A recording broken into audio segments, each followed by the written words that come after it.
Assalamualaikum warahmatullahi wabarakatuh. Halo teman-teman semuanya, kembali lagi dengan saya Putri Anissa Asyura dengan NIM 2301635. Tentunya saya berasal dari Prodi Pendidikan Bahasa dan Sastra Indonesia. Baiklah, pada kesempatan kali ini saya akan membahas dan menjelaskan mengenai pengertian administrasi kurikulum, ruang lingkup, dan pedoman pelaksanaan kurikulum. Nah, teman-teman pasti ada yang belum tahu kan apa sih administrasi kurikulum itu? Administrasi kurikulum dilihat dari sisi sejarah, istilah kurikulum ialah suatu istilah yang berasal dari bahasa Yunani. Pada awalnya, istilah ini dipakai untuk dunia olahraga, yaitu untuk mengetahui berapa jarak yang harus ditempuh oleh setiap pelari. Pada masa Yunani dahulu, kala istilah kurikulum dipakai untuk memperlihatkan tahapan-tahapan yang dilalui atau ditempuh oleh seorang pelari dalam perlombaan lari estafet yang dikenal di dunia atletik. Secara etimologis, istilah kurikulum berasal dari bahasa Yunani, yaitu kurir yang artinya pelari, dan kurer yang berarti tempat berpacu. Jadi, istilah kurikulum berasal dari dunia olahraga, terutama dalam bidang atletik pada zaman Romawi kuno. Dalam bahasa Prancis, istilah kurikulum berasal dari kata courir yang berarti berlari atau turan. Kurikulum berarti suatu jarak yang harus ditempuh oleh seorang pelari dari garis start sampai dengan finish untuk memperoleh medali atau penghargaan. Nah, kurikulum adalah suatu planning yang disusun untuk melancarkan proses berguru mengajar di bawah bimbingan dan tanggung jawab sekolah. Nomor 20 tahun 2003 perihal Sistem Pendidikan Nasional menyebutkan bahwa kurikulum ialah seperangkat planning dan pengaturan mengenai tujuan, isi, dan materi pelajaran, serta cara yang dipakai sebagai pedoman penyelenggaraan aktivitas pembelajaran untuk mencapai tujuan tertentu. Jadi, bisa kita simpulkan bahwa administrasi kurikulum ialah suatu sistem pengelolaan kurikulum yang kooperatif, komprehensif, sistemik, dan sistematik dalam rangka mewujudkan tercapainya tujuan kurikulum. Dalam pelaksanaannya, administrasi berbasis sekolah atau MBS dan kurikulum tingkat satuan pendidikan atau KTSP.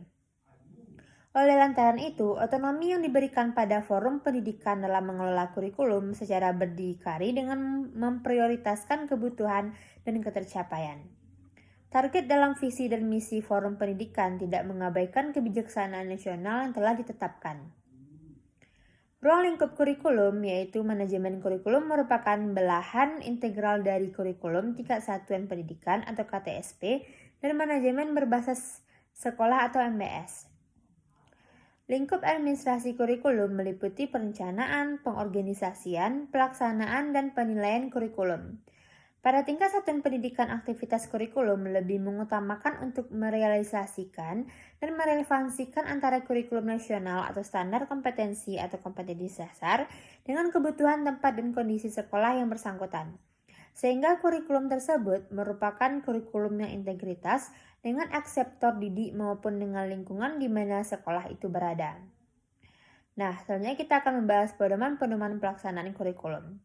Selain perencanaan yang merupakan tujuan pendidikan dan susunan materi pelajaran, pemerintah sentral mengeluarkan pedoman-pedoman umum yang harus diikuti oleh sekolah untuk menyusun perencanaan yang sifatnya operasional di sekolah. Pedoman-pedoman tersebut antara lain yaitu struktur program, jadwal penyusunan akademik, pedoman penyusunan jadwal pembelajaran, pedoman penyusunan jadwal rencana mengajar, pedoman penyusunan satuan pelajaran, pembagian kiprah guru, pengatur siswa di dalam kelas. Nah, apa sih pentingnya memahami ruang lingkup kurikulum itu? Memahami ruang lingkup kurikulum sangat penting bagi peserta didik, yaitu untuk mengetahui apa yang harus dipelajari dan bagaimana cara belajar yang efektif. Untuk pendidik, yaitu untuk merancang pembelajaran yang efektif dan sesuai dengan tujuan kurikulum. Dan untuk orang tua, yaitu untuk mengetahui perkembangan belajar anak dan memberikan dukungan yang tepat. Dan untuk pembuat kebijakan, yaitu untuk menyusun kebijakan pendidikan yang relevan dan berkualitas. Berikut ini adalah beberapa faktor utama yang mempengaruhi ruang lingkup kurikulum. Faktor eksternalnya yaitu kebijakan pemerintah. Yang kedua ada ideologi negara. Nilai-nilai dasar negara akan tercermin dalam isi kurikulum. Yang ketiga, visi dan misi pendidikan nasional. tujuan jangka panjang pendidikan, dan menentukan arah pengembangan kurikulum. Lalu kebutuhan pasar kerja. Kurikulum dirancang agar lulusan memiliki kompetensi yang relevan dengan kebutuhan dunia kerja. Lalu perkembangan ilmu pengetahuan dan teknologi. Kurikulum harus adaptif terhadap perubahan zaman. Lalu perkembangan masyarakat, perubahan sosial budaya, yaitu nilai-nilai tradisi dan dinamika sosial masyarakat akan mempengaruhi isi kurikulum. Lalu perkembangan ekonomi. Kurikulum perlu mempersiapkan siswa untuk menghadapi tantangan ekonomi yang semakin kompleks. Lalu perkembangan global. Globalisasi kurikulum harus mempertimbangkan aspek globalisasi seperti kesadaran akan keberagamaan budaya dan isu-isu global. Dan yang terakhir yaitu persaingan internasional. Kurikulum perlu dirancang agar lulusan mampu bersaing di tingkat internasional. Dan faktor internalnya yaitu pertama tujuan pendidikan, tujuan intelektual yaitu pengembangan kognitif siswa, tujuan efektif pengembangan sikap dan nilai, lalu ada tujuan psikomotor yaitu pengembangan keterampilan, karakteristik peserta didik, usia, materi pelajaran yang disesuaikan dengan tingkat perkembangan kognitif siswa. Lalu ada minat dan bakat, yaitu kurikulum perlu mengakomodasi berbagai minat dan bakat siswa. Lalu kondisi fisik dan mental. Kondisi kesehatan siswa akan mempengaruhi pemilihan materi dan metode pembelajaran. Lalu kondisi sekolah. Fasilitas ketersediaan fasilitas akan membatasi pilihan materi pelajaran. Lalu guru. Kompetensi guru akan mempengaruhi kedalaman materi yang dapat diajarkan. Lalu kurikulum tingkatan pendidikan. Sekolah memiliki otonomi dalam mengembangkan kurikulum sesuai dengan kondisi setempatnya. Aspek-aspek penting dalam ruang lingkup kurikulum yaitu ada tujuan pendidikan, isi pelajaran, proses pembelajaran, penilaian, dan sumber daya. Contoh penerapan ruang lingkup kurikulum misalnya seperti dalam kurikulum Merdeka, terdapat beberapa fokus utama yaitu profil belajar Pancasila, menekankan pada pengembangan karakter siswa yang beriman, bertakwa, berakhlak mulia, berkebinekaan global, gotong royong, mandiri, bernalar kritis, dan kreatif. Yang kedua, pembelajaran yang berpusat pada peserta didik. Memberikan kebebasan kepada guru dan siswa dalam memilih materi, metode, dan media pembelajaran. Yang ketiga, penguatan kompetensi abad 21. Mengembangkan kemampuan siswa dalam berpikir kritis, kreatif, berkomunikasi, dan berkolaborasi. Namun pada administrasi kurikulum ini terdapat beberapa tantangan. Yang pertama yaitu kurikulum harus terus diperbarui untuk mengikuti perkembangan ilmu, pengetahuan, dan teknologi.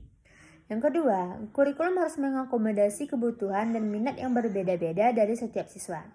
Yang ketiga, terbatasnya anggaran, tenaga pendidik, dan fasilitas dapat menghambat pelaksanaan kurikulum.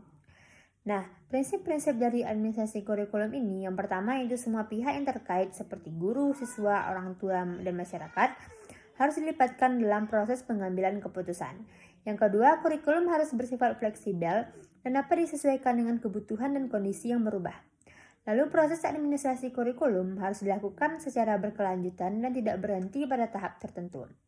Lalu kegiatan administrasi kurikulum harus dilakukan secara efisien dan efektif agar tidak membebani guru dan siswa. Nah, solusi untuk mengatasi tantangan administrasi kurikulum itu yaitu ada peningkatan kapasitas guru dan tenaga kependidikan. Selalu adakan pelatihan untuk meningkatkan kompetensi guru dalam merancang, melaksanakan, dan mengevaluasi kurikulum. Ajak guru untuk melakukan studi banding ke sekolah lain yang berhasil dalam menerapkan kurikulum. Manfaatkan teknologi untuk memudahkan akses guru terhadap informasi dan sumber belajar. Lalu pengembangan kurikulum yang fleksibel dan relevan. Lalu berikan ruang bagi sekolah untuk mengembangkan kurikulum sesuai dengan karakteristik siswa dan kebutuhan masyarakat. Lalu masukkan teknologi dalam proses pembelajaran untuk meningkatkan minat belajar siswa. Lalu fokus pada pengembangan kompetensi siswa yang relevan dengan dunia kerja. Lalu libatkan orang tua dalam proses pembelajaran dan pengembangan kurikulum. Lalu jalin kerjasama dengan komunitas untuk memperkaya pembelajaran siswa.